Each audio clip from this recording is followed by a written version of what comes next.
Hello, c'est HR, votre chroniqueur. Alors j'espère que vous êtes comme moi en vacances. Qui dit vacances dit généralement baignade. Qui dit baignade dit requin. Alors oui, évidemment, pour moi, baignade, synonyme de requin. Pourquoi? Parce qu'il y a 50 ans, le réalisateur Steven Spielberg a réalisé un film totalement incontournable. Pour tous les cinéphiles, c'est un film à découvrir. Il a pour titre Les Dents de la Mer. C'est un film qui a marqué plusieurs générations. Assez souvent, comme récemment d'ailleurs, des films avec des requins se retrouvent au 7e art. Naturellement, avec toujours des clins d'œil au chef-d'œuvre de Steven Spielberg, Les Dents de la Mer. J'ai d'ailleurs été voir récemment le film Dangerous Animals que j'ai particulièrement apprécié. Mais je ne vous cache pas que mon film préféré avec des requins reste à ce jour Les Dents de la Mer 1, réalisé par Steven Spielberg. Et justement aujourd'hui, pour vous, retour aux sources sur la conception, la réalisation de ce chef-d'œuvre. Let's go!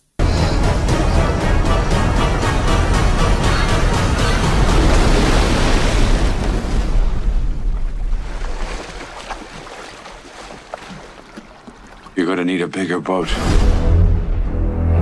Alors tout d'abord, fiche technique de ce film. En France, il a pour titre Les Dents de la Mer. À l'international, il a pour titre Yavs. Il est réalisé par Steven Spielberg. Il est sorti le 20 juin 1975, il y a 50 ans, aux USA. Il s'agit d'une adaptation du roman de Peter Benchley, sorti en 1974. Naturellement, je vais revenir là-dessus. Mais n'oublions pas, détail important de ce film, et naturellement, le score réalisé par John Williams. Avec un thème inoubliable.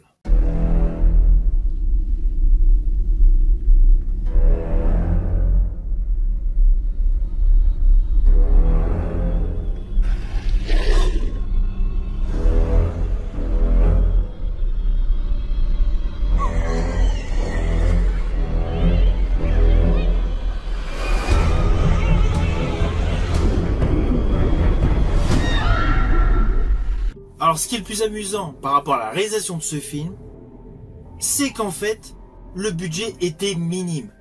Il n'y avait pas les effets spéciaux digitalisés d'aujourd'hui. Tout ce qui est VFX CGI, ça n'existait pas. Les caméras étaient beaucoup plus conséquentes. Et le requin en animatronics a eu plein de défauts. Plein de défauts sur le sens du fonctionnement. Mais tout cela ne se voit absolument pas dans le chef-d'œuvre de Steven Spielberg. Pourquoi ? Car c'est justement là qu'on voit la qualité d'un réalisateur. Dès la scène d'ouverture, avec la femme qui se fait agresser de nuit par le requin, on a la sensation de l'attaque. Mais en réalité, il n'y a pas de requin. Tout est subjectif. Nous ne le voyons absolument pas.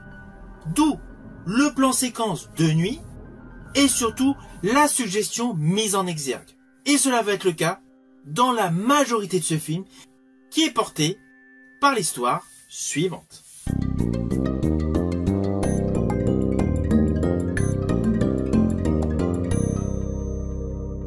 Alors naturellement, je vais le faire de manière extrêmement simple. Suite à l'attaque du requin en ouverture de film, le corps est retrouvé sur la plage.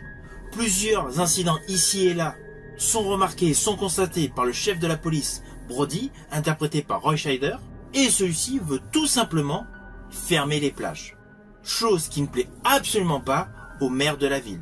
De ce fait, à la suite de plusieurs massacres, de plusieurs carnages effectués par le grand requin blanc sur les plages d'Amityville, enfin aux alentours des plages d'Amityville, le maire décide de financer une expédition pour traquer ce requin, menée par l'agent de police Brody, par le scientifique Hooper et par le chasseur Quint. Voilà. C'est le postulat principal de ce film. Film totalement emblématique. Alors dans ce film, Steven Spielberg joue la peur instinctive des profondeurs et de ce qui se cache sous la surface. L'angoisse vient souvent de ce que l'on ne voit pas. De ce fait, sa mise en scène est vraiment le point culminant qui a permis la réussite au box-office de ce film. À cela s'ajoute la notion de conflit entre intérêts collectifs et économiques, mise en exergue par le rôle du maire, qui incarne le déni et la priorité aux finances. Et naturellement, nous avons la notion de courage face à l'adversité, interprétée par le trio star de ce film en termes de personnages, Brody, Hooper et Quint, qui incarnent donc la science, l'instinct du chasseur et la peur. À cela s'ajoute le côté survivaliste de l'homme face à la nature. Alors je tiens à revenir sur la réalisation. En fait, Steven Spielberg assure un style hitchcockien. On est principalement dans le hors-champ et dans la manière de filmer d'Alfred Hitchcock. Car dans la majorité des attaques, le requin n'est pas montré. Steven Spielberg laisse tout simplement la caméra à hauteur d'eau, montrant uniquement des mouvements. Évidemment accompagné par la musique de John Williams, avec son célèbre dun dun dun dun dun dun dun. En fait d'ailleurs, dans le film, dès qu'on entend ces notes de musique, nous savons que c'est le signal d'alarme pour nous présenter le requin, ou tout simplement nous faire ressentir la présence du squale. Alors je vais vous parler de la réalisation à la Hitchcock. Je pense principalement au film Vertigo.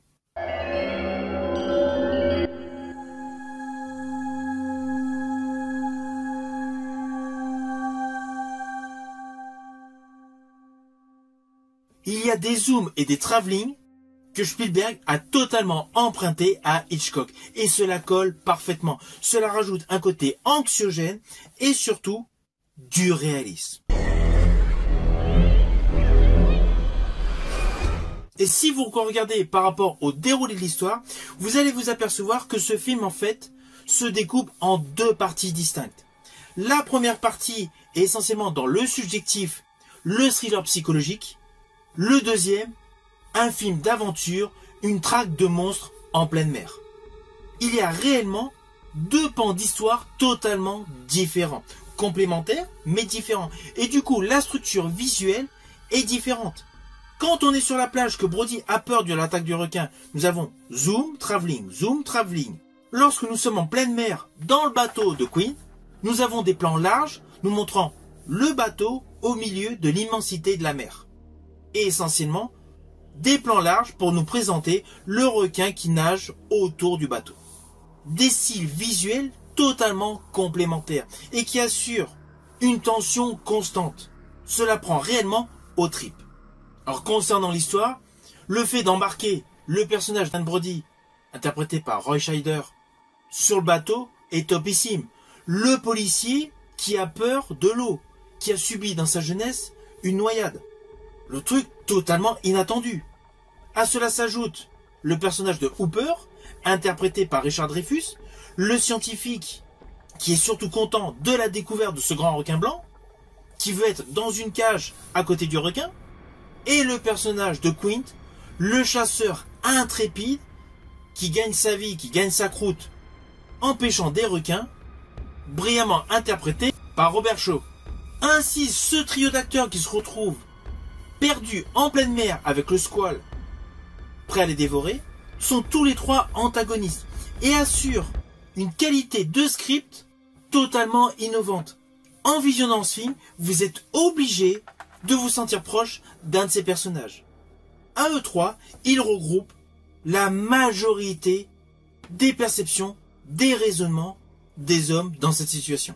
Ceci dit, ils ont beau être antagonistes sur le papier, il y a une scène qui est une scène culte, c'est la fameuse scène où ils discutent le soir autour d'un verre, au cœur du bateau, pendant que le requin navigue autour, enfin nage autour. Quel que soit le personnage, on se met à l'apprécier à partir de ce moment-là. Tous les personnages deviennent accessibles à tous. Ils commencent tout bêtement par comparer leurs blessures, leurs faits d'armes, entre guillemets, face à la mer. Alors la plus marrante est naturellement celle précisée par le personnage Hooper, interprété par Richard Dreyfuss, qui ouvre sa chemise, qui dit « Ma plus grande blessure, c'est celle-ci.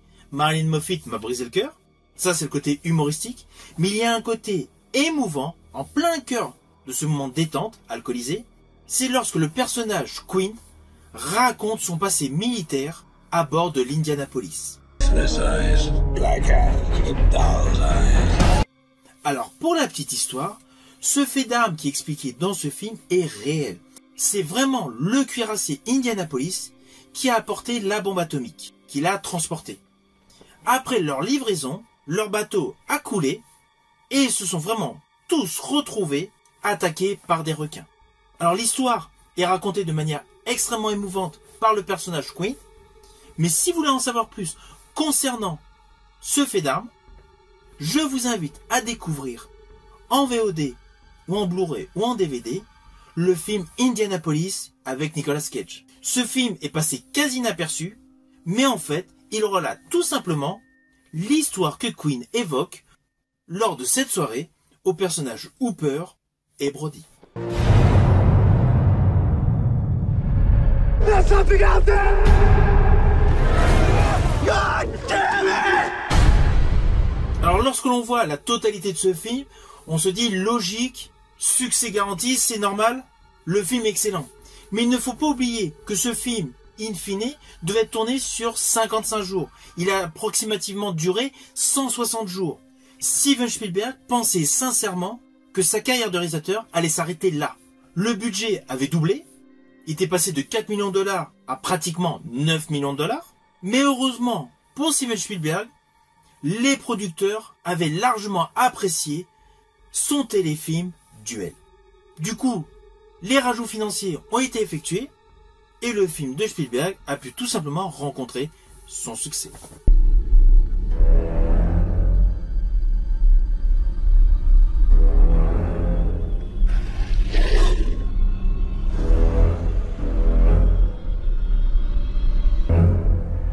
Alors je vous ai précisé que le film est une adaptation du roman de Benchley. Eh bien figurez-vous qu'il y a des différences, tout au long des petits détails, des petits trucs, mais principalement le final. Alors si vous n'avez pas vu le film, attention, léger spoil. C'est très rare que je raconte la fin d'un film, mais là bon, le film, il fête ses 50 ans, donc je pense que majoritairement, vous l'avez tous vu. Si vous ne l'avez pas vu, je vous invite à mettre en pause la vidéo, regarder le film et revenir sur ma vidéo. Ainsi, dans le roman, le personnage de Hooper meurt dans la cage de requin qui mise dans l'eau. Ce qui n'est pas le cas dans le film de Spielberg. Le personnage de Queen ne mourrait pas sur le bateau. Il était emmené à la manière d'Achab dans le roman Moby Dick. Ainsi, son corps disparaissait dans les profondeurs de l'océan. Et quant au personnage de Brody, en fait, il se retrouvait tout seul. Et le destin funeste du requin n'était pas du tout dans une explosion. C'est le côté hollywoodien, spectaculaire, qu'a préféré le réalisateur Steven Spielberg. Perso, la fin de son film est topissime. Ah oui, il y a une autre modification par rapport au roman de Benchley, c'est qu'en fait le personnage de Brody est un personnage compulsif jaloux. Et l'épouse de celui-ci, Hélène, n'est pas une femme sérieuse, elle a une aventure avec le scientifique Hooper. Voilà, c'est un petit détail qui était occulté du bouquin. Honnêtement, Spielberg a eu raison. C'était très bien de voir une mère de famille, tout simplement, attentionnée pour ses enfants. Ceci dit, au jour d'aujourd'hui, si ce film n'avait jamais vu le jour et voyait le jour qu'aujourd'hui, ce serait intéressant de remplacer le personnage du scientifique par une scientifique. Mais bon, ce n'est que mon opinion perso, histoire de rajouter un petit peu plus d'égalité homme-femme.